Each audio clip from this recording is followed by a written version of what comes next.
Welcome to another edition of the Ultimate Fighting Chat podcast. UFC 258. Usman versus Burns. This is the long-awaited, much-anticipated post-fight show for the main card. All right? Yep. So before we get into the fighting, Buffer's red jacket. I can't believe you brought it up. Yeah, he looked like a ringmaster in a circus. Right. No joke. I don't know if you noticed this, right, but it was so red, it was affecting the broadcast on some. It's like the camera couldn't handle it. You could tell the camera was struggling, controlling the power of it. Honestly, it had all shimmers around it at one point. I thought the camera can't deal with it. It's not made for this jacket. Now, Might be your telly. My crap telly. No, it's not. It's the cameras weren't strong enough for the jacket. Yeah, well, I hate all these jackets. To be fair, this is probably one of the more, what do you call it, less buoyant versions, one of the more tolerable versions. It's funny you should say that, because I thought about it and went, but some of the other jackets are way worse, the design and stuff. But to me, having this red version was way worse. No, I thought it looked better. It just looked a little bit more run of the mill. I hate all these. No, it was all furry and that. All stupid patterns all over it. Looks rubbish. Well, at least this one's pretty plain. It wasn't. No, come on. It was too red. We found out later on the broadcast that it was his 25th anniversary. So maybe that's what that jacket was all about. Right. What's red got to do with a 25th anniversary? Well, I don't know, but I'm just saying that jacket for me stood out. They're always crap, but this one I was like, bloody hell. And then when they said that, I thought, well, maybe he's dressed for the occasion. Maybe. He's always dressed for the occasion, isn't he? Did you watch the little clips about him? Nah, don't care. Don't really like Buffer, do I? Celebrating. I don't know. And what I mean by that is, I just don't care. I haven't said that. I prefer him to Joe Martinez when he fills in, to be fair. What about, what's his name? The bloke on O'Donnell's. He's the best one, isn't he? Yeah, that's it. Hollywood Brett Freeman's. Yeah. He's the best one. Yeah, and wears the best jackets. I was going to say he's got better jackets as well. Yeah, if you haven't seen him, check him out. Yeah, he's the best one. Hollywood Brett Freeman. He's like Carlos Condit. He always looks at the camera as if he's surprised it's there. He's like, the camera as if saying, "What's this thing? This is on telly or something." Yeah, exactly. Yeah, he always looks like really confused by the fact that there's a camera under his face. But well, if you didn't watch the Buffer thing, it was a little celebration of his 25 years. I mean, that's a long time to do that job. Maybe so, and it's definitely something. He's probably got some stories. And it's definitely a wicked occupation and all that sort of stuff. But honestly, I don't care. I'm interested in the fights and the fighters, and that's kind of... Dana said that, Buffer won't miss a show. He just turns up to all of them, no matter what. He's qual.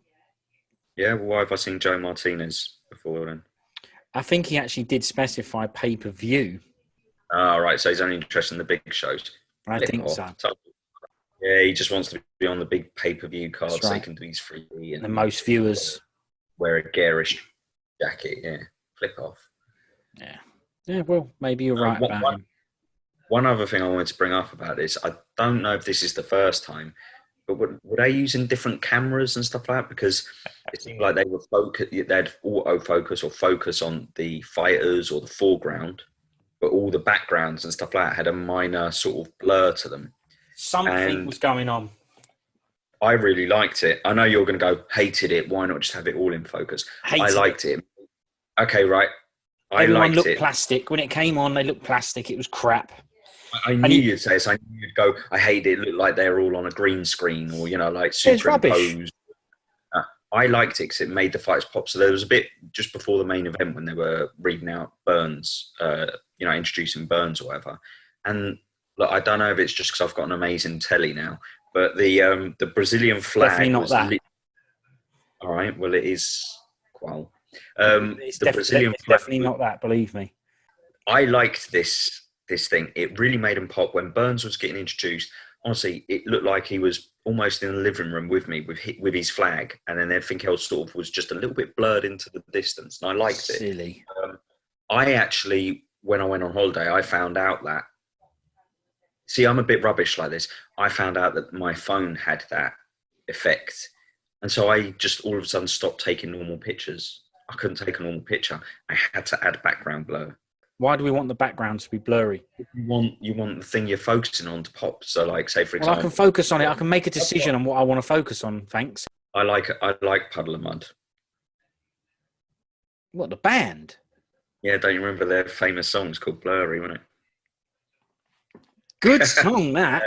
It was a good song, yeah. Bloody brilliant.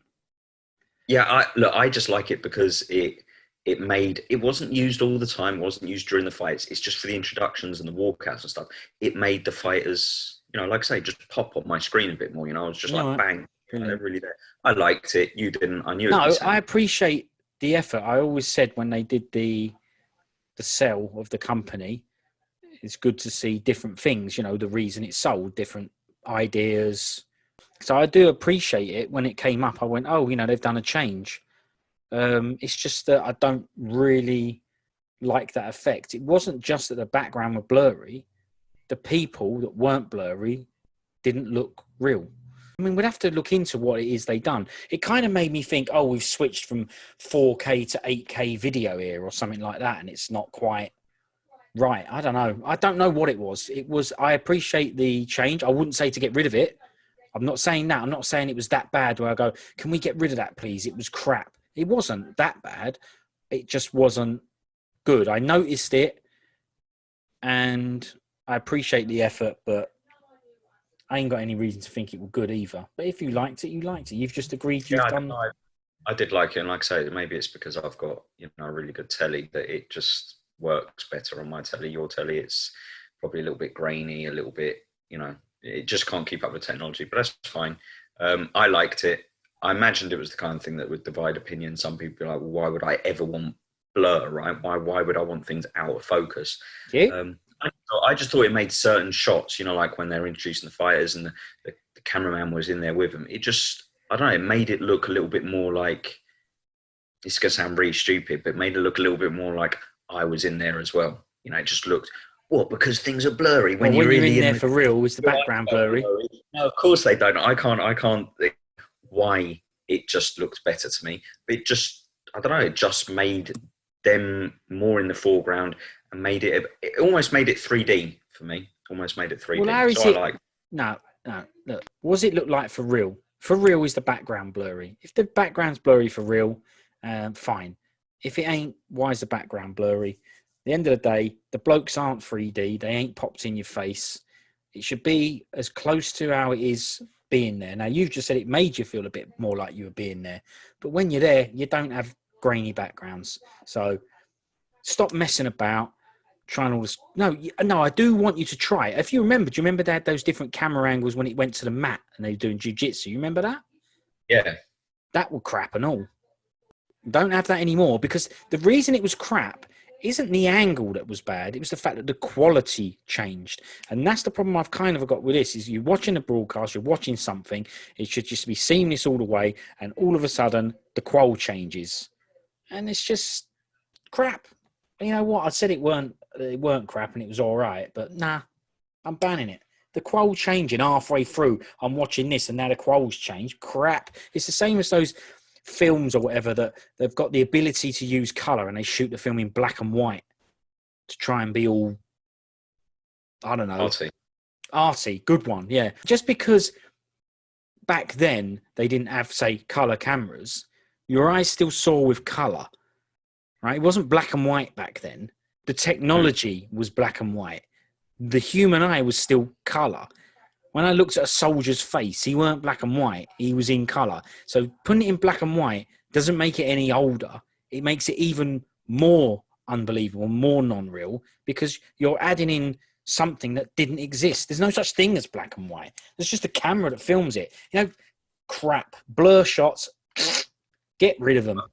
I do remember that in one of the first fight, which we'll go on to now, Pitolo Marquez, they had the blur camera during the corner chats at the end of, I Did think, the they? first round.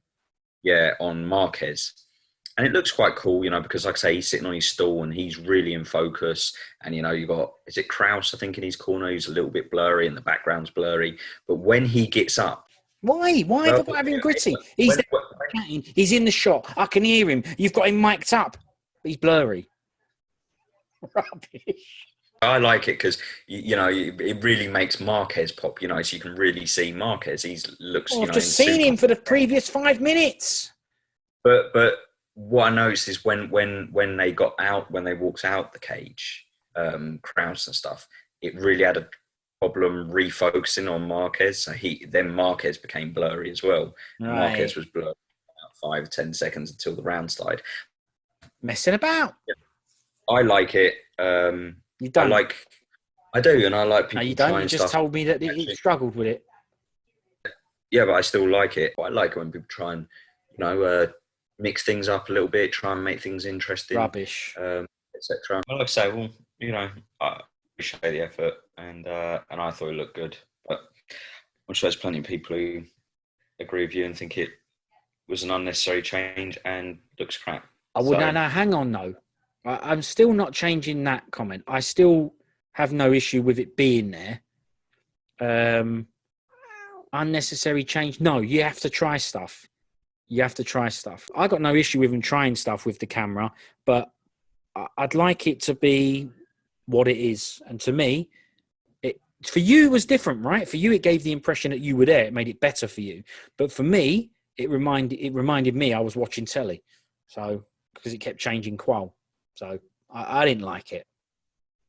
I didn't hate it, though. Yeah.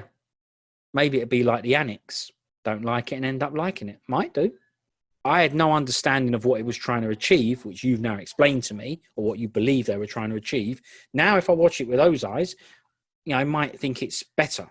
I like that they do changes. It's good to try stuff out, use new technologies and different stuff. But whoever did it, just, grow up a bit, stop trying to get awards and stuff, and just film the event. Right. First fight. If you finish talking about how good your telly is. I finished ages ago. Oh. Mackie, Coconut Bombs Pitolo versus Julian the Cuban Missile Crisis Marquez. What do you think about them names? Well, we've discussed the Pitolo before because we like this bloke. The Cuban Missile Crisis. Length, that. Good, though, isn't it? It sounds good. Yeah, I think it's quite a good name, that. Yeah. I liked it and all. It's brilliant. But I've got an anec for you.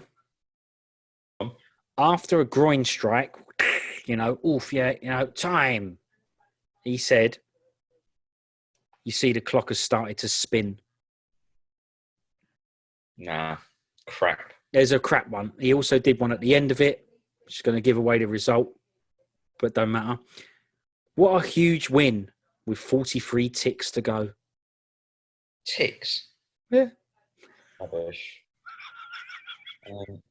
Yeah, look, I don't know. 2 anecs in one fight. What do you think about them? Yeah, I mean, they're both crap, aren't they? Hipping crap. I mean, there's another one of the best anecs on this was when he thought that we'll talk about it later, but when he thought that Ricky Simone squeezed Brian Kelleher so hard it made his skin pop blood or whatever. Oh, and they're like, no, we've isolated it in the truck and it was an elbow. Yeah. Well, not according to Anik, it won't. It's just he just squeezed him so hard that it cut him. One of the stupid I've ever heard in my life. But yeah, it could have happened. What about when someone crushed? It was. I know you're talking about. It's. You're going to talk about. Damien Meyer crushed that bloke's jaw. That wrestler that we really like. Yeah, Rick the Horror Story, wasn't it? He crushed him, and then his face blew up. he'd already got a nosebleed or something. Then obviously he rear naked choked him, and it just made the blood kind of shoot out of his nose. Yeah, that went across here, I think, like across his jaw, and he just, his face just exploded. Yeah. Yeah, but as for this fight, like that Pitolo, as you've said, we like him. I think he's put up a good showing in all of his 2 previous UFC performances that we remember, and I thought he'd done the same this time. But I think he will look back on this and go, "This is another, well, not another fight. This is a fight where I snatched defeat away from the jaws of victory." He didn't need to lose that fight. I thought he fought the wrong fight. Hopefully, they give him another shot because I actually think he's all right. I think he's decent. I think he comes to scrap. They will give him another shot. I'm certain of it. You're calling for cuts again and job losses, right? I know you said hopefully, but you've now put that doubt out there. So you're going to have to start being careful because we now know that people take notice because Sarah Moras and Mello have been done from your recommendation. This fight, I'm certain is going to be no problem for either of these blokes because it was a brilliant fight and that's all there is to it. It was brilliant. Both of them are brilliant. Both of them showed a will to win and not giving up. Non-stop grit from the pair of them. I loved it. I thought it was a great fight. To your point, his cornerman said to him after round 2, so coming out for the last round, he just said, just make sure you don't make any mistakes. That's all. And then you've got it. And what happened? Went out there and got done. Anaconda choke in round 3. And he shouldn't have got done. But let's be honest about this. You would. Let's be honest about this. This Julian Cuban missile bloke, weren't he brilliant in round 3? Didn't he deserve a comeback? He went out there and he tried to smash. Yeah, I mean, sloppy, but it's the 3rd round. He's already had 2 rounds. I'd say he probably lost those 2 rounds. Yeah, I think he lost first rounds, and I think Pitolo set a bit of heavy pace in those 2 rounds as well. It wasn't like a dull affair where it was just the odd engagement here and there. It was pretty much a scrap from. I mean, Pitolo came out the traps really fast, didn't he? Had him pinned up against the cage, was landing some good shots. Head kicks and everything. Yeah, I thought Pitolo might even get a stoppage or a TKO here, the way he's going. And I think that he might have been better served to just rely on his striking. I think his striking's all right. He showed that in his previous 2 fights. To rely on that a bit more. If you remember his first, the other 2 fights, it was kind of a little bit more, if you like, on the outskirts of the cage, a bit more of a counterpuncher. But this, he came out really aggressively striking, had good success, and then he seemed to clinch a lot and be grappling a lot. And I'm okay with it because he was having success with it. I just think that he could have just been a bit more conservative, especially going into the 3rd round. Could have been a bit more cautious, but he got caught with some punches, didn't he, on the side of the cage? That kind of made him shoot. Knee as well. Yeah, made for a bit of a desperate takedown, and from that, he got. This is the thing, right? I understand why, but you're putting a lot into the Pitolo mistakes or fighting the wrong fight. But that happened because of the way Missile Crisis came out. We're always saying it, right? Oh, this person's got to do something. Otherwise, they're going to lose. They've got to do something about it. And they often say, you've got to put yourself in the firing line, get in the phone booth, or you've got to go for broke. All this chat. And I understand why people don't do it, right? Going for broke could mean you get axe murdered. Yeah? You could get absolutely banged to hell out and Brian Stan retires. That's what happens when you go for broke, or that's what can happen. So I understand why people go, I do want to go for broke. We've seen it on this card in the prelims with the Gutierrez bloke, right? Again, he's thought, well, I've got to win this round 3 really if I want to win. Coach has told me so, and he went out and made sure of it. For me, this guy was 2 rounds down, Julian Marquez, and he went out and went, the only way I'm winning this is by getting rid of this bloke.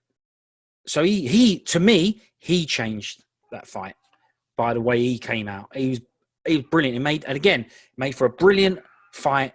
And I'd say it was a good one where I'd like to, I'd say to people, this was a good MMA fight, had a lot going on in it or whatever. Story, exciting. I think I'd already made a mental note in my head. Pitolo by unanimous decision.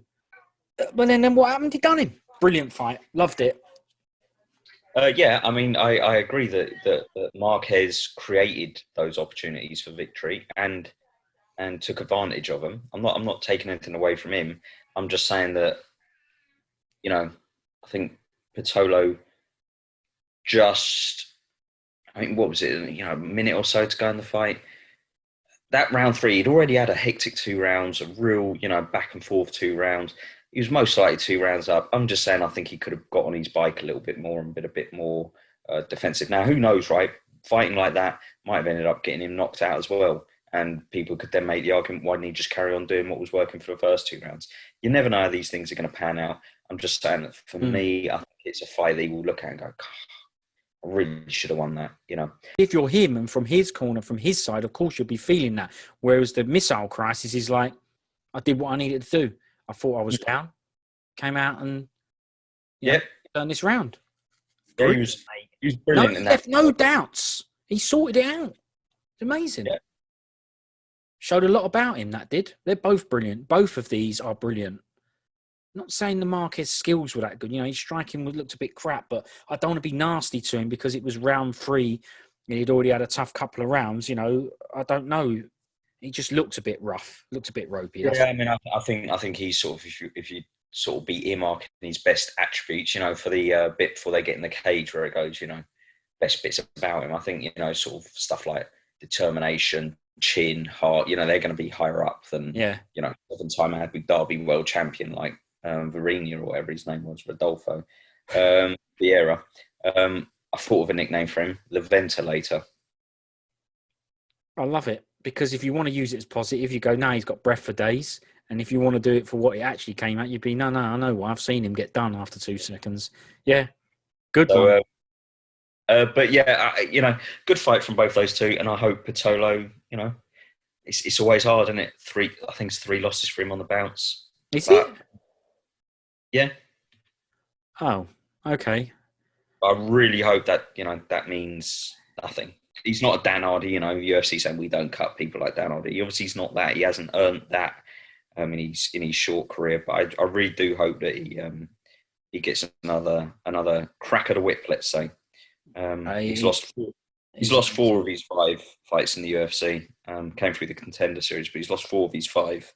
He won his Contender fight, so let's just say he's won 2 out of 6, if you want to argue that. You know, a little bit touch and go, but let's just hope that they look at his actual performances and go, no, the guy comes to fight and he puts up a good scrap. I think people, they have to do it not just based on wins and losses. You've just alluded to it with the Dan Hardy comment. They also have to go on whether it was good, entertaining, whether people spoke about it. I don't know, but I'm assuming whether it had a big social media impact or whatever. And it was a brilliant fight, and it was brilliant because of both the guys. I can't see him getting rid. Can't see it. Right. But then they have got rid of Sarah Moras.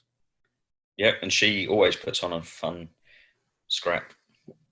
We've seen her face and the face she pulls when she thought she won a decision. What's her face like when she got that email or however it comes through? Yeah. Like, you're out. It's like, what? You're joking, right? You can't cut me. Me? I wonder if they put an email just to let you know we also cut Mello. That is so harsh, that. Isn't it? You know what? I think Mello will have done a Moras face, and with good reason. You know, she'd have got her whatever email through or message through. Yeah.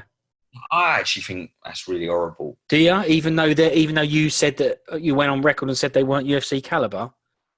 Yeah, I know I said that, but there's okay. Well, that means they're out then, really, doesn't it? Vieira ain't UFC caliber either, but there's lots of people. But she won her last fight, and she deserves one more.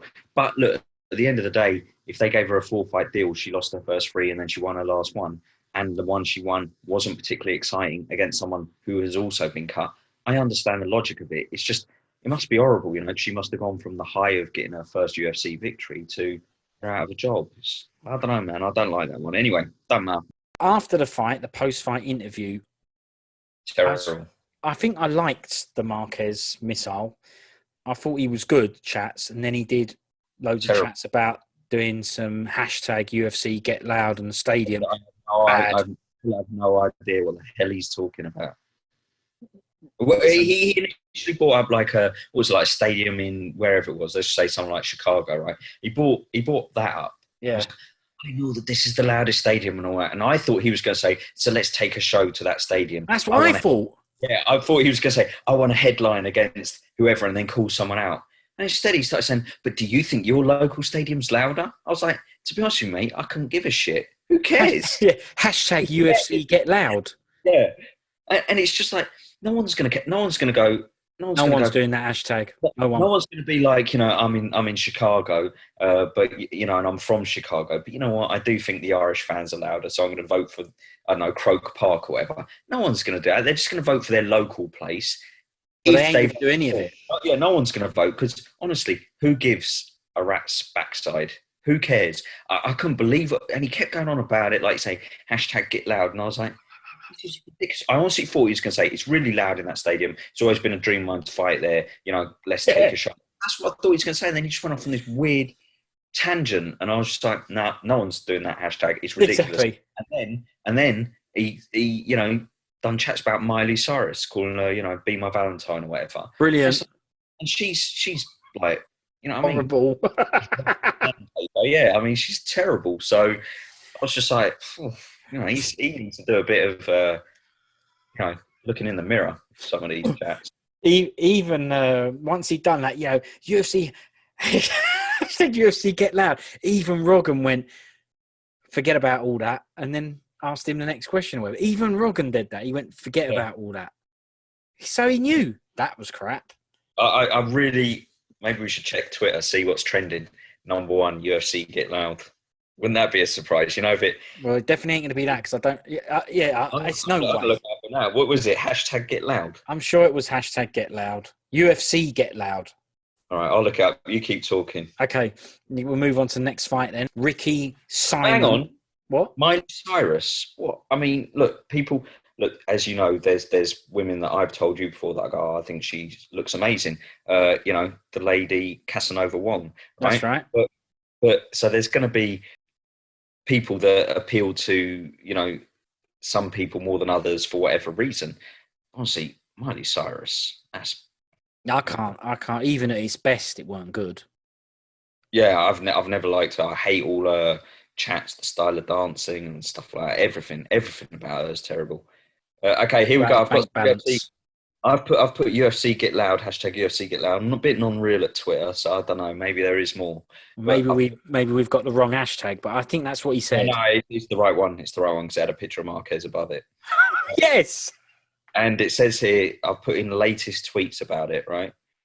And there was one tweet about it 1 minute ago. Then the next tweet before that was 46 minutes.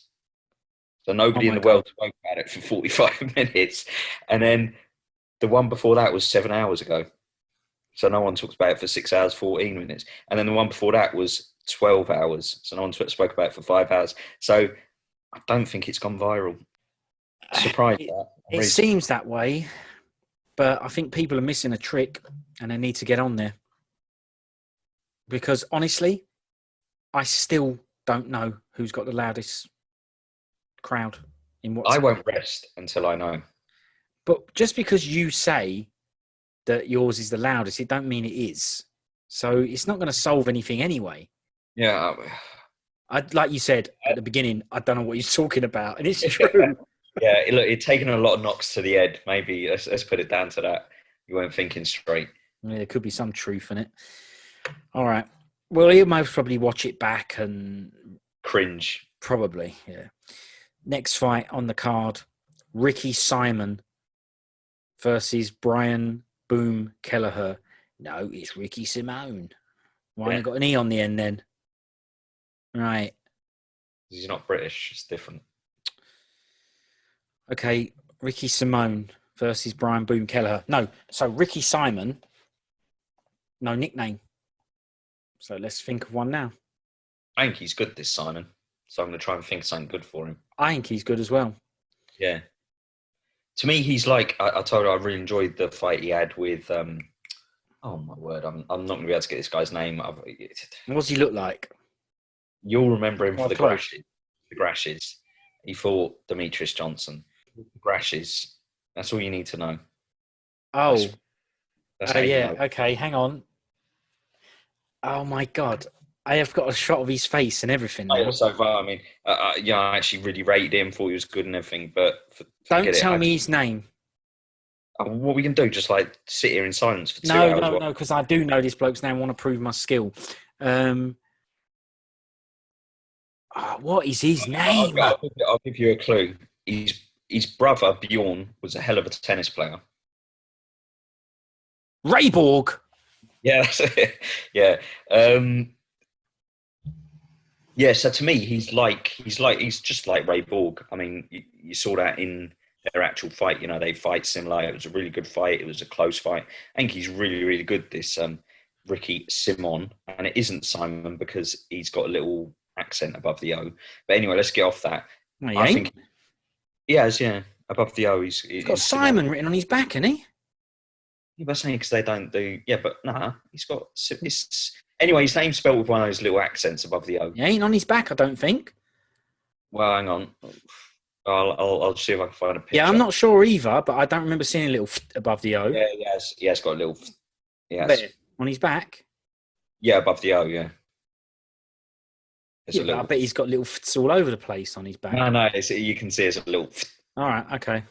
Above the O. So anyway, I think he's really good. This was fought a weight above their usual fighting weight, wasn't it? That's right. So, I thought when he came on, I was like, well, he's just had a fight. Pitolo, what's he coming back on again? And he turned around, I saw his back and went, oh, it's not Pitolo, it's Simone, because they look exactly the same. Wasn't a very good fight.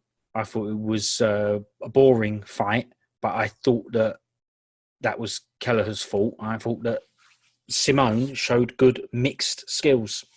I think he showed a bit of everything. I think he's really good. A lot, wasn't he? Kelleher. Yeah. I think 3 times at least, clean. So he should have threw it perhaps a little bit more. I think he's all right, Kelleher. He's another guy that he kind of, when he comes in, he does, come into scrap. And if you're not on top of your game, you might come unstuck against him. I think he's decent. I think he's all right as well. Yeah. But I do think Simone is, he's a potential top 10 guy if he's not already one. So Feathers, yeah, their usual weight. They usually fights at bantam because they. Is that the 135 we were discussing earlier on the prelims card? 135. Yeah. Okay. Tough division at the moment. Well, he'd get done by Gutierrez, so that's the end of that. Don't look the same size as Gutierrez, does he? Looks a lot smaller. I'm not Don't sure look the same, yeah. But yeah, I think he's good, Ricky Simone. Like you say, it wasn't a fight I was particularly that enthralled with. It was a little bit scrappy. No, I didn't like the fight. Yeah, it was a little bit scrappy. Yeah, not great, but it was okay. But, Wasn't that wrong with it? Like you said, they're both good. It just wasn't a very good fight. There wasn't that much, as in, like, I didn't feel like Kelleher was going to be able to pull anything out against Simone. So it was just, I was kind of just waiting for the decision, Yeah. But you could have done that in the missile crisis fight, and it could have been a turnaround.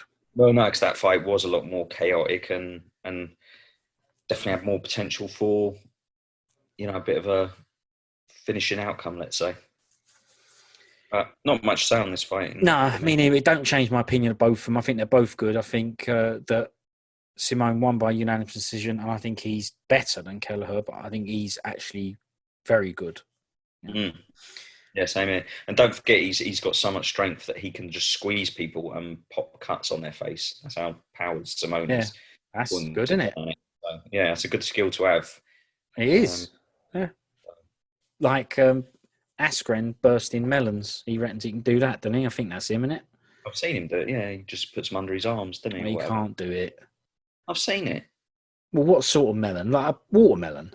Yeah, like one of those big, massive ones you get in Cyprus on holiday. No way. One of those ones that, bigger than a basketball, looks like, like a pumpkin, like one of those ones, like a big pumpkin. I can't imagine it. I'll have to have a look because I can't. I mean, that's going to be very difficult to do. He probably softens it up, like scores a knife around the outsides of it. Yeah.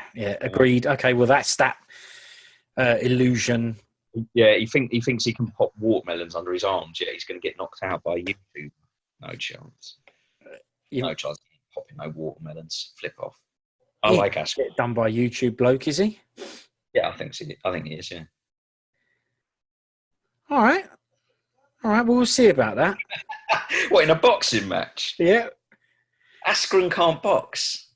Don't matter. He's fights.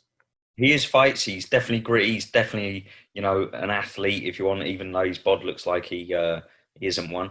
I think it But makes a difference. all that stuff definitely counts. Definitely makes a difference.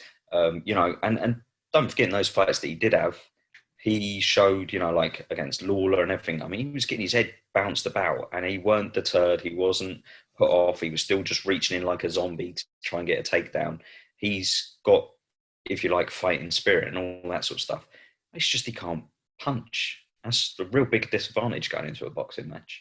But that's the thing. But the reason he wasn't deterred by the Robbie Lawler, etc., is because he knew there was something he could still do if he was awake. Whereas in boxing, there's nowhere else to turn.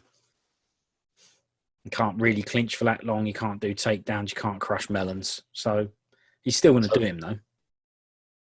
We'll see. Yeah, you know what? We will. Yeah, we will. Yeah, exactly. So that's that fight done. In between the end of this fight and the next fight, it showed Usman and Burns turning up. And both of them in suits. Both the suits were terrible. Usman wore a proper, bow tie and suit, and the bow tie didn't fit properly, or it had sagged down because there was a big gap between the bow tie and his shirt, and that looked crap for a bloke that's meant to be all, someone's probably there who done that up for him. So that looked crap, and I thought, oh, terrible, trying to look like really smart and going with a bow tie, doing a John Gooden. And then it showed the clip of Burns, and I was like, oh, it's even worse. A skin-tight purple thing. Bad suits. Yeah, well, I blame McGregor for this. Oh, yeah, for this fashion, yeah. Yeah, I mean, the fighters were happy turning up in, Silver Star glitter T-shirts and stuff like that before. And they just turned up. Now, all of a sudden, everyone has to turn up with a suit, and just not any old normal suit. Who was it? There was someone the other day, they were wearing a suit. It was a blue suit. It might have been Anik. He's wearing a blue suit at an event. I was like, that is one of the most disgusting suits I've ever seen in my life.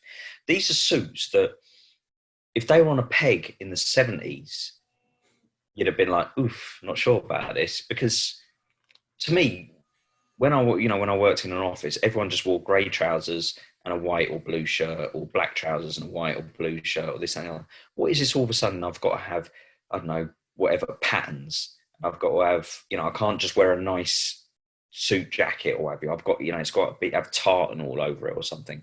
Like you say, well, bow ties have never been cool. They're just worn by snooker players. They ain't never been cool. Now all of a sudden, Usman's wearing a bow tie. Bow ties don't look good. Yeah, do you think now he's wearing one, it's going to catch on and he's going to make them cool? It didn't look cool on him. No, and he's got an amazing body. It's amazing, yeah. He's a world champion. He's sort of like, if you like, a guy with all that sort of aura about him and all that. Yeah. I mean, look, if I saw Usman, and they had those stupid masks hanging down in front of those suits, by the way. That new move as well. That's just replaced headphones. Yeah, it's just those new robot masks, isn't it? They're like they're Bane masks rather than just normal. They're definitely getting paid to wear them, aren't they? Yeah, of course. So I've seen them wearing them in the cage when decisions are being read out and stuff like that. If I saw Usman, I'd be like, poor sucker, he's having to go to, I don't know, like a prom night or a white collar boxing event tonight. He's been told he's got to wear, tops and tails or whatever. Forced to look like that. Wear bow tie. He's never wearing that off his own, off his own back, and he is. And then, Burns, look, because all these guys have got amazing bods, they'd look good in bin liners. But the facts are still, they look crap. These suits all look crap. I don't think suits look good anyway. I don't think they look smart or good anyway. No, they didn't. They looked all tight and uncomfortable. Everyone's got to have a pattern on it or some crap like this. And Austin McGregor, they all look rubbish. McGregor looks crap in most of his ones and all skin tight with his ankle showing. None of them look good. No, I agree. So it was bad. I remember the one, was it Cejudo or someone turned up and their tie was all gold. Like made of metal or something Holloway, like that. Wasn't it? That was Holloway. Was it? Holloway turned up with the gold tie. Yeah, don't Was you it remember? Holloway? Yeah. I'm sure it was Holloway, and because I remember seeing it at the time, going, "That It's is." like metal. I've never had an opinion on bad ties. You know, obviously I've seen all the classics like keyboard ties and kipper ties and all that in my time, Yeah. but that takes the biscuit as the worst tie I've ever seen in my life. Like, if anyone ever asked me, I shouldn't have an answer for that, right? But I do have an answer. Yeah, it's It's just like the that. time, right? Yeah. It was all metal. Yeah, it weren't even material. It wasn't gold material. It was metal. Yeah, Well, it looked metal anyway. Well, I'm anyway, pretty sure it's Max Holloway, but I can't. I think now you said it, I'm certain it was. Yeah. So on to the next fight then. This is Kelvin Gastelum versus Ian the Hurricane Heinisch. And I'm quite surprised that a very established fighter like Gastelum doesn't have a nickname, or it didn't come up with one. What? I don't think he has one either. I've never. It's not one that I can actually think Huh. of. So I don't know. It was a bit of a surprise. I don't know if you can think of a good one. He strikes me as the kind of guy who's, above all that. He's not bothered. Oh, I he got the feeling definitely that don't care. yeah, I got the feeling that he don't even probably watch fights. A bit like Josh Koscheck, he probably just don't watch fights outside of actually having to smash himself. Good though, isn't he? He's decent. Yeah, he is good. Very good. Now, this fight, I would say it was an excellent display of mixed martial arts skills from Gastelum. I think he's brilliant. I ain't saying he was particularly amazing and sharp and wicked in this fight. I'm just saying he still showed a really well-rounded, complete skill set in this fight. That's what I noticed in it. It weren't a great fight. It was very drippy and laborious. Kelvin did it, did what he needed to do. He won by unanimous decision. I can't remember, but I do think he's lost his last 3 or 4 or something like that, right? Interview after that, it's difficult when you've, haven't won since, I can't remember when he said, but 2018, wasn't it? Yeah, but it still doesn't matter though, right? It's still like almost 3 years. Yeah. Long time. For a guy who's that. So yeah, it's good that he got the win. It's kind of, I don't think they threw Heinisch to the Sharks, and sooner or later you have to make that, sort of like to better competition, right? But if you look at Heinisch, He done well though. He put up a good fight. It weren't like he got smashed. oh yeah, he was competitive, Yeah. but if you take last few fights, he lost Ericsson, he lost against Amari Akhmedov, he beat Gerald Mersh, it's Kelvin Gastelum. So you get Kelvin Gastelum, a ranked guy, ninth ranked. I got a feeling this fight was more for Gastelum to get Gastelum back on the right path than it was for Heinisch to show that he's a top middleweight, because he hasn't shown that he's a top middleweight. He hasn't, what you could argue, why is he getting a shot against a number 9 ranked guy when he's only won one of his last 3 against an unranked opponent? You know what I'm saying? I don't know why it was this fight. I don't know why Heinisch had this fight. I don't know. But to me, he showed that it wasn't a wrong or bad matchup for him because, like you said, he was competitive. I think he done well in that fight. He got done by someone who's just better. Gave him a bit of, highlighted him a bit. I don't really remember any of his fights before this, so good for him because he ain't made me think he's crap. I thought he was all right. Yeah, he's all right. He's another guy that if you're not on top of your game, bit of a Brian Keller. If you're not on top of your game, he'll smash your face in. So, but yeah, I expect difficult for Gastelum, because he's basically fought most of those top fellas now. So, I don't know. Maybe a fight against someone like a Vittori next would be good. Oh yeah, good one. But didn't he say about if one of these someone drops out, Costa versus Whitaker, he'll have one of them? Yeah. If they drop out, yeah. If not, I like the Vittori. That's a good one. Yeah, I think it would. If Vittori wins in good fashion, I think you could then start making a claim that he should get the next shot. And if Gastelum wins, then you kind of say, well, he's back up the top of the division. He's not hanging around 9th, 10th anymore. He's back in the top 5 sort of thing. So Wouldn't be a bad little scrap, would it? I think those two styles as well would probably make for a decent fight. But Will yeah, do. it wasn't an amazing fight, this one, No. but it, you Well, know, it is what and it is. that might be why it wasn't the co-main event. Maybe that's why they knew it was going to be drippy and laborious. Because moving on to the co-main event, Macy, the future Barber, versus Alexa Grasso, with no nickname on the Alexa Grasso and no nickname on Kelvin Gastelum, and that hasn't been solved yet. That needs sorting out. No name on Ricky Simon, that's not been sorted out. So there's a few that have slipped through the net here. But I know that you were saying to me you had a bit of a gripe here about this being the co-main event. Time to air it. But yeah, I mean, let's be honest. If it's done purely based on merit and achievements in the sport, or whatever you want to say, these fights were definitely the wrong way around on the card. 100%. You know, both competitors in each fight were similarly ranked in their divisions. Let's be honest. You know, in Gastelum, you've got a Ultimate Fighter series winner. You've got a guy who's fought for the belt, Fight of the Year candidate. You know, against Adesanya. You know, all these things. And let's be honest. What have Macy Barber and Alexa Grasso done to warrant a co-main slot? It doesn't really matter what order the fights come in, does it? I mean, no, it don't. But you never said it did matter. You don't call it a co-main event. That's just what it's called. You don't care what order the fights come in, but you're supposed to, as in there is an order to the fights. Yeah, I mean, you're at least led to believe that the fight at the top is the one with the most interest, and that the fight sort of like trickle down, as in, you know, next most popular fight is next, and then next. So the possible exception being the feature fight on the prelims, which is supposed to be a bit of a humdinger or whatever to get you in the mood for the main card. So sometimes someone who takes that slot, who you go, what? They're not on the main card. This is an amazing fight, but that's the reason for it. But outside of that, you build the card up to a crescendo, I don't really know why this fight was co-main, but for me personally, it doesn't matter the order of the fights. The fights, of course, it don't. No. But I mean, it's credibility wise, it's definitely the wrong way round. But it would have been above Bobby Green and Jim Miller and all.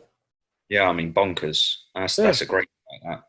I don't get it either. This is nothing to do with anything apart from, like you say, previous. I don't understand what the reason is. Now, this future Barber, she got done. I think the next morning she probably woke up with quite a lot of regrets in that fight. One of them is throwing that double jab from about 10 foot out of range constantly. That would be one of the regrets. That's a Morass move, isn't it? It is, yeah. I mean, they were talking, I think they kind of mentioned in commentary, she's not biting down on any of these feints. I was like, it's because they ain't feints. And there's nothing, you know, it's just like saying that I'm not biting down on a feint of I don't know, somebody walking the other side of the road to me. It's like, well, they're completely... Nothing to react to. Exactly. They're miles out of my range. There is nothing to, like you say, react to. And she was throwing these stupid little jabs that sometimes you can just throw your arms out in order to get some blood pumping, to loosen up a little bit. But that's not why she was throwing them. And the reason why I think she'll have big regrets is, forget those sort of like stupid little double jabs that were a waste of everybody's time. I mean, apart from the fact they're a bit, made her look like she didn't know what she was doing, in my opinion. The regrets I think she'll have is that she didn't just throw caution to the wind and be a bit more bold and reckless, do a bit of a Julian Marquez earlier in the fight. Because she did do, but in round 3. Yeah, she done it in round 3. She won that clearly. And the only time she was really getting picked off by Grasso was when she was trying to box with her properly, technically. Yeah. When she actually just came in throwing punches in bunches and throwing combinations, she looked the stronger of the two. Yeah. And she was winning quite handsomely. And I think she'll look back on that and go, I should have just beat her up. Yeah, I shouldn't have, maybe not the first round because, you don't want to get caught cold. You're not sure how the fight's going to go. I think after the first round, she'll really go, I should have just not thrown caution to the wind. It's not like in that third round, she just went bananas, right? It's just she was more aggressive and she threw punches in, greater volume. And she won that round easy. And the second round was very close. Could have gone, really either way, I think. And if she'd just have been even a bit more aggressive, maybe just for the last minute of the round or whatever, she probably would have won that fight. So I think she'll wake up with a lot of regrets the next morning. I think she'll feel like she could easily have won that fight and she didn't. Yeah, that has been about smothering Grasso, because I do think she was better at fist than Barber. But if you, as you could see, if you just smothered her and gave her she's a bit too trained, Grasso. I'll try and explain it. She's too, like with the driving, right? You get taught to drive and do the proper driving. And then, like you said before, your dad ends up putting his arm on the window and steering the wheel with one hand. You don't get taught that. She looks trained, Alexa Grasso, and looks like she's taught to defend like this, jab like this, counter like this. And that's good, definitely is good. But I think that's why she can get beaten up doing it, because the techniques, if they don't work against unorthodox smash ups, if you know what I mean. In a sort of, because she's technical, she doesn't. Yeah, because I thought she was quite good. She doesn't kind of get involved in a wild firefight. Yeah. So when you involve her in a wild firefight, it's something that she's not really adept at, or very good at, because she doesn't box like that, right? She, as you say, she boxes a bit more technical. So if you kind of go, well, I'm not going to have a boxing match with you, I'm going to do a Nate Diaz on you, for example. That's why his boxing is sometimes successful, even though from a technical standpoint, it's pretty appalling. Yeah. But that's why it's quite successful, because it's non-stop, it's continuous, it's unconventional, all those kinds of things. And I just think that Barber could have won that fight if she just put her foot down on the pedal a fair bit earlier. That's all. But she didn't. So she can give it the future all she likes, but she didn't. She got done. Yeah, maybe she'll do it in the future. But yeah, it's I think that Grasso looks good, as in she looks, like you say, technical. She looks like she's been trained how to box. If I saw her, yeah, I thought it was quite good. If I saw her in a bag, I'd go, I like this girl. She's actually been taught how to throw straight punches, how to throw punches and then roll, and how to move her feet and stuff like that. Kept a good guard up and all that. I thought she was good. Yeah, a lot of good stuff. But honestly, I think if you like a little bit of a blueprint there, just go in there, be rough, be rugged, and you might overpower her. But anyway, she got the win, so good for her. And I like her because I don't know if you remember, but last time she had a interview where like she was good. Her English was really good. And this time her English was amazing. So I like her. I don't like her because she's good at speaking English. I mean, that ain't a reason. I just mean that you can see that she's, I don't know. She does seem, likable. Then there you go, just a classic like that. Yeah. So yeah, it's good. It wasn't a terrible fight either. That was okay.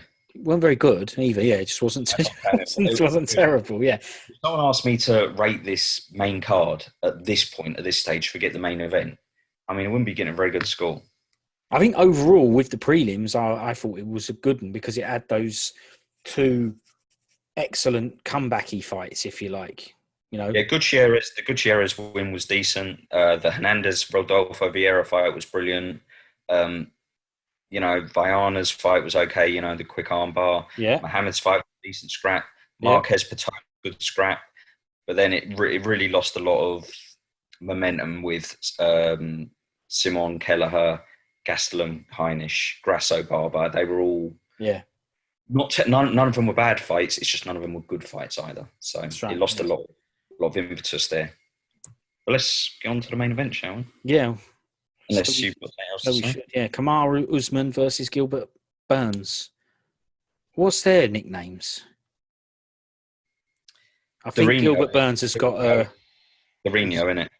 Yeah. What was that one? What does that mean? I don't know. You told me about the Iron Lady earlier. I'll tell you what Dorino means in a minute. And Usman is Nigerian Nightmare, isn't he? Yeah. Listen, this was a brilliant fight. I really liked it as well. Yeah. It was well good. Not what I expected, as in, it's an Usman fight, right? So not that he can't fight, just that I thought, here we go. could be in for a boring one. He's another Wooders a little bit for me, even though he's done it. Way better. Yeah, definitely way better than Woodley. Yeah. Way better. I know what you mean. Yeah. Okay. Like, wrestler, strong wrestler, grinding sort of game. Only does what he needs to do. Doesn't carry the one punch power of Woodley, but the more than makes up for it with the fact that he throws a lot, high volume of punches. So yeah. Well, it's an amazing fight. Round 1 went to Burns quite easily as well. He knocked him down with a punch and all that. And then round 2, easy went to Usman. So that was a really good fight. Burns mashed him round 1. And then Usman done in round 2. And it just made me think, this is a brilliant fight, this. They've both been done. And then Usman sorted it out in round 3. Done him. I don't know if you noticed, but when he knocked down Burns, it almost... knocked down. That one where he fell back on his crack. The first knockdown. Okay. The heavy knockdown. It basically changed Gilbert Burns' face. As in he... before that, he was a little bit, if you like, not cocky, but, he kind of, because he wobbled Usman early and all that, he looked pretty confident. Understandable. After that punch landed, he looked like he wanted to cry. And that face didn't leave him until he got done. Well, I mean, even after he got done, he was crying on his stool, right? So it didn't leave him full stop. But when he got knocked down, his face changed to a crying face. And yeah, there's all creases on his forehead and everything. He's always got those, isn't he? Yes, I'll tell you, there was a world title boxing fight on earlier in the evening. Josh Warrington, British guy, and he got knocked down heavily in, I think it was like around round 3, round 4, something like that. And you just got the impression, I mean, his legs went completely, and you just got the impression, like he went back, he survived the round, went back, had the minute rest in between. When he came back out for the next round, you're just like, his legs still ain't there. And you just got the impression, even though he managed to sort of battle on for about 3 or 4 more rounds, you just got the impression of he's just not there. He's that punch has taken too much from him. He can't recover tonight. He's going to need a week off before he can even start to think about recovering. He just looked like an accident waiting to happen, and he did end up getting knocked out really heavily about 4 rounds later. Yeah. And you just felt that was on its way at some stage. I mean, right. The problem is he was managing to stay in the fight, as in he was still landing shots, but you just felt like when every time the other guy landed a decent shot, it seemed to shake Warrington down to his boots, like his legs would go a bit wobbly again, like a little bit like a newborn pelican or whatever. But when he landed decent shots, which he landed loads of good shots on this Lara. I mean, if you look at Lara's face at the end, it was bust up, it was smashed. I mean, he got punched loads. It just didn't seem to have any impact on him, and it was a complete difference. And that's what I felt, that the same with this Usman Burns, is that Usman got dropped by Burns, but I never once looked at him and went, he's still feeling the effects of that punch, or whatever. He's maybe a bit wary, a bit cautious about engaging because he knows that he can be hurt, but he didn't look like he was physically damaged by those shots in any way, shape, or form. Whereas when Burns went down, like I say, it damaged his face, gave him a face that was crying. And I just looked at him and went, Burns can't survive this. That's what I felt, at the end of round 2, I thought it doesn't matter, he's got a minute here, he's going to get done by the next solid shot that catches him. That's kind of what happened. Just never seemed to shake it off. And it was the same with that Warrington. That one punch just done so much damage that there was no coming back from it.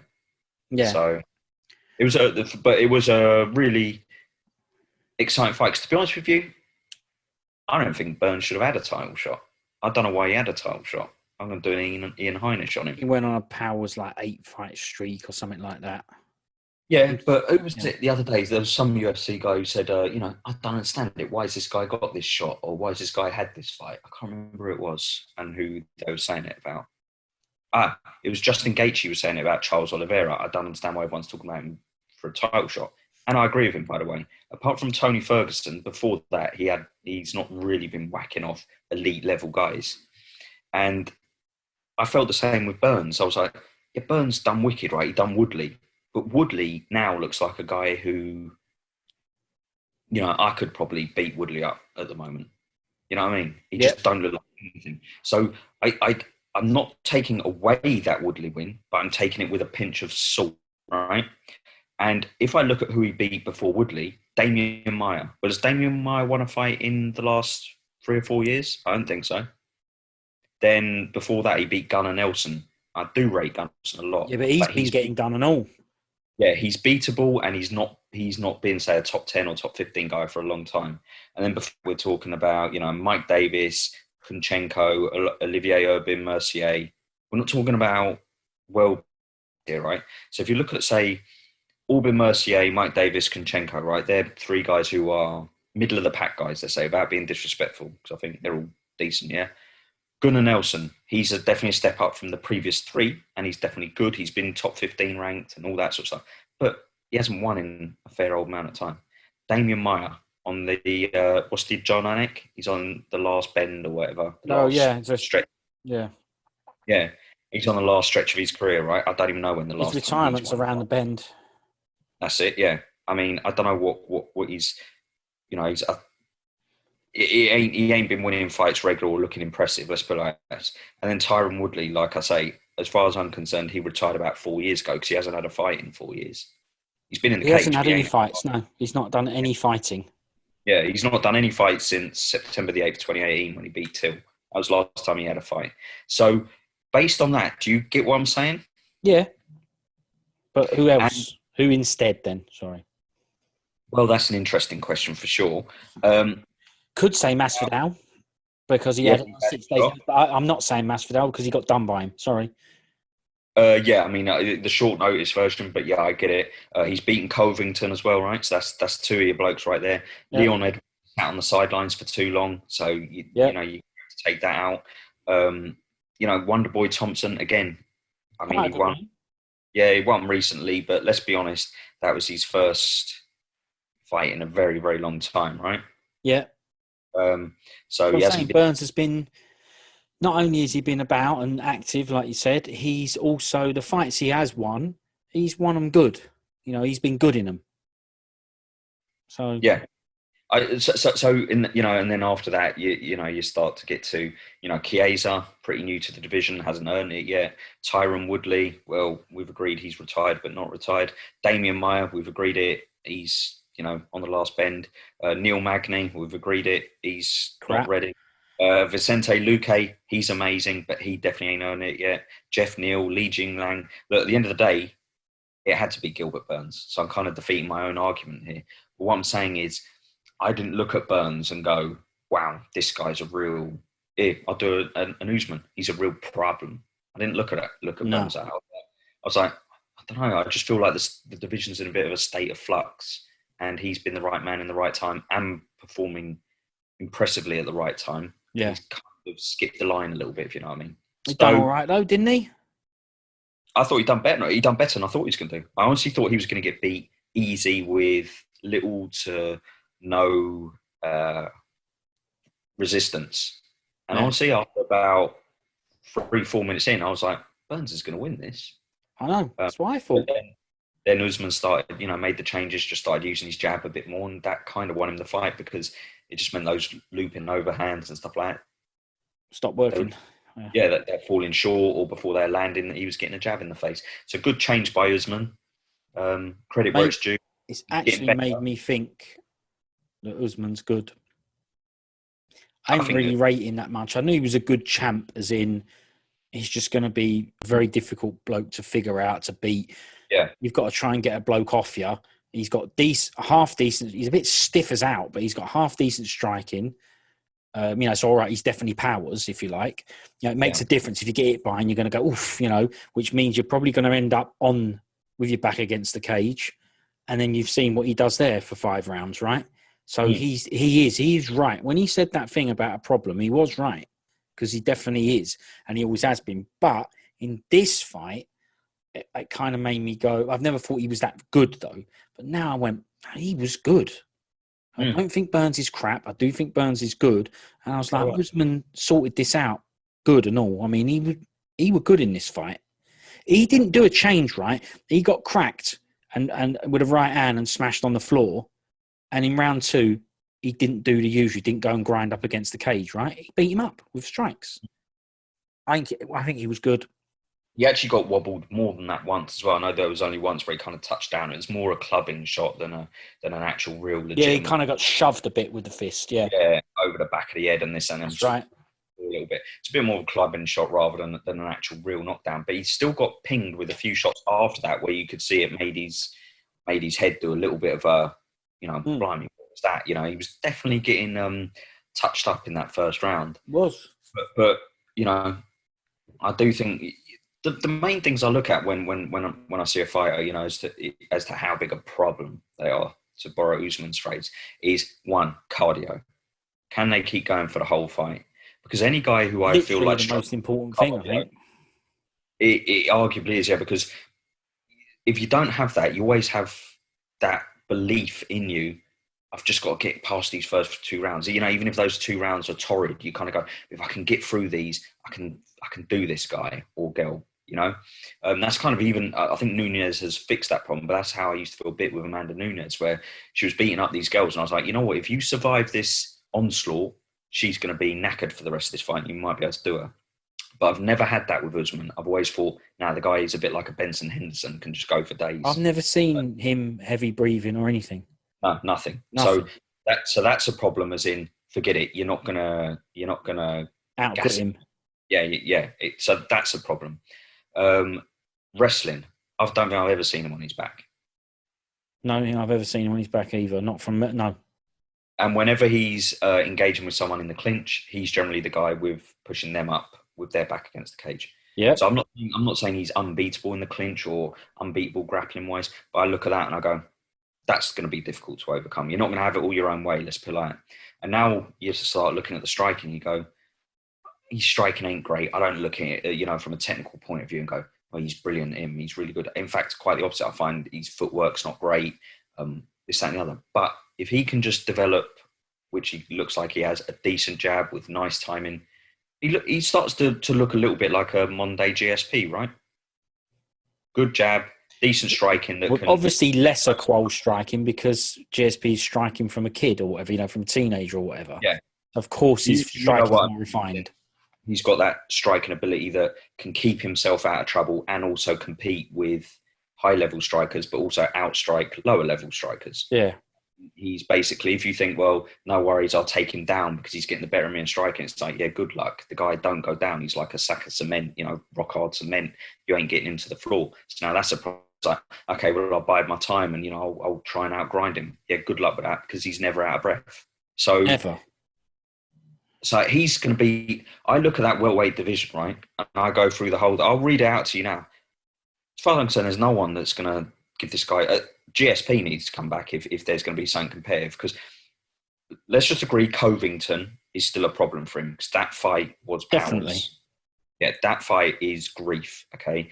It was 50-50. I actually think up until, I can't remember when the switch happened, but I actually had Covington winning that fight until... Yeah, at least 3 rounds. Yeah, it was nip and tuck. It might have been 2 rounds to 2 going into the final round when he got stopped, something like that. But that was a real difficult fight for him. Yep. But I think he'd beat Covington. So let's forget Covington though. We'll agree he's a bit of grief for him. Leon Edwards. I mean, he's become an unproven commodity now, I'm afraid. Oh, hang on. Dos Anjos. Oh, no, he's gone down to 155, hasn't he? Somebody's just updated this. Well, I said you can't rely on Wikipedia. Somebody's updated Wikipedia on this event, and they've called it welterweight. Marty Fake News champion defeated Turtle Guy. Oh. So, oh, Steve, I thought that Wikipedia was all real. No, it's all, anyone can update in it, and then it gets, I think, sort of like a independently assessed or something like that, maybe. Yeah. There's been all weird stuff put on there before. I'll take a photo of it. Anyway. Yeah, because that's definitely not going to stay, is it, that? Nah, that'll get changed soon enough. But he's already fought Leon Edwards, right? Yeah, done him already.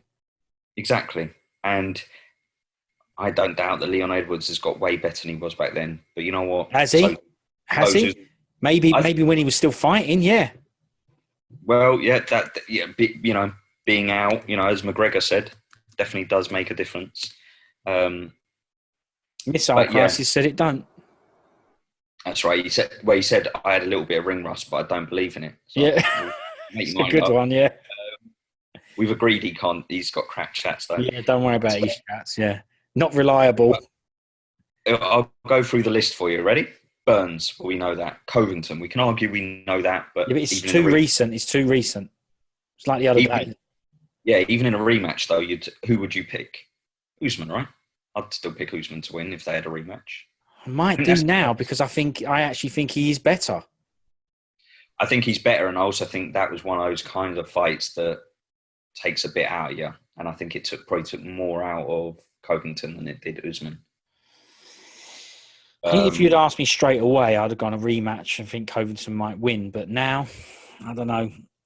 I ain't seen Covington fight again. I've just seen Usman fight, and to me, it's the best he's looked against someone who's good. So I can't believe I'm saying it, but I think he's really good, Covington. Consider it yeah, from the he is transformation good. from a run-of-the-mill wrestler, which is what he was ages ago, to what he is now, which is, if you want to say it, a complete mixed martial Oh, artist. but he is. He's qual. Yeah. He's done a real change. It's only the people don't like the act in it. That's kind of part of the problem. But Leon Edwards, I'm sorry, no, I don't see it. Masvidal, No. no, one of my favourite blokes. Brilliant. Ever Really good. MMA. Should beat Usman, but won't. It's the Styles version. Yeah, Doesn't work against it. And also, I'm concerned that with his recent success, Masvidal might have become a bit of a headhunter rather than the sort of guy that we liked. That technical, really good striker. That mixed it up. I got a feeling he's a bit more of a I can knock people out now. So that's So just steams in there and does powers. Although in the depends on the fighter, I suppose, because in the Nate Diaz fight, he weren't like that. He was back to being, patient, technical. So it was only the Usman fight where I got that impression. And don't forget, he even said, didn't he, that I had to try and get rid of him. Yeah, I had to try and get rid of him because I didn't have a full camp. So yeah. let's hope that he doesn't change into one of those headhunter type blokes. Stephen Thompson, believe it or not, I think he's probably one of the guys. I think that's a good chance. Yeah, it's the only chance. I still think Usman will knock him out. Is the truth, or grind him out. But I think that one poses more problems than the previous than Edwards and Burns. Does yeah. Chiesa, No chance. No chance. He's basically a Chiesa Mark II. not got Chiesa's. Bitter, that kind of stuff. Chiesa's striking's not good enough to back up the rest of his skills because he's got some wicked skills, but his striking, it's just not enough. Yeah, it's not enough. He should rely on his skills, which is his wrestling and grappling. Of course, he should, but he's too far away. He's striking, I think. Yeah, agreed. Yeah, Woodley. Well, Don't forget it. Yeah, he couldn't beat up anybody right about now. Damien Meyer, forget it. Has Wooders got another fight? I think he has. I got a feeling he has as well. I think he has. I'm sure I've heard someone say it. But, I mean, we're not talking about that, but he needs to come back to it because I think he's got another fight booked. Oh, yeah, he's fighting our boy, Luke. He's going to get smashed. Oh, he's going to get blazed. That is, all the others have been a little bit decisions, going the full distance and all that. No. Luke is going to go in and punch his face in and get him out of there. Unbelievable. If I was Wooders, I'd go, maybe it's time to hang these up. Forget it. So Luke is qual. But understandably, that's his step-down fighter. But his step-down bloke is Vincente Luque. Forget it. He's absolutely brilliant. Oh, mate. All right, okay. So Woodley, forget it. Meyer, forget it. Magny, forget it. These guys, as far as I'm concerned, basically got outside of just landing a lucky punch. Have got no chance. Luque, he's someone, he has shown some vulnerabilities before, but I do believe that if he continues to improve like he has, he's, got potential to, Is he the same camp? I've seemed to feel that Hoof's in his corner. I've got a feeling, he was at the Black Zillions and stuff, wasn't he? Yeah. Okay? I know that Usman's not there anymore. He's with Witters. But, yeah, okay. So, be another same as Burns then. Former teammate. And so, after that, you were outside the top 10 now. Jeff Neal, Li Jinglang, Bilal Muhammad, Robbie Lawler, and Chimaev. They're all good fighters, but at the moment, especially Lawler. Can't bet on any of them. Lawler at the moment, no chance. And, the other four still too too green, I think, to pose any problems for Usman. Yeah. As far as I understand, he's a little bit like a welterweight Nurmagomedov to me, Correct. with better breath, better Yeah. cardio. So he's a problem. He is a problem. It really is. He was absolutely bang on. He was, yeah. Fair enough. Fair enough. Well, there you go. Good fight. Overall, good card. Had a few poor ones on it towards the end, but overall it was good. So that was UFC 258, Usman versus Burns. The main card, end of event. So the next one is Kriap, but was, well, on paper. That's right. You never know.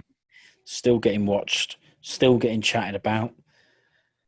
We've proved that with Morass and Mello. It's all getting spoken about. Yeah, we'll So, prove all the training crap. That's it. So I'll see you on the next one.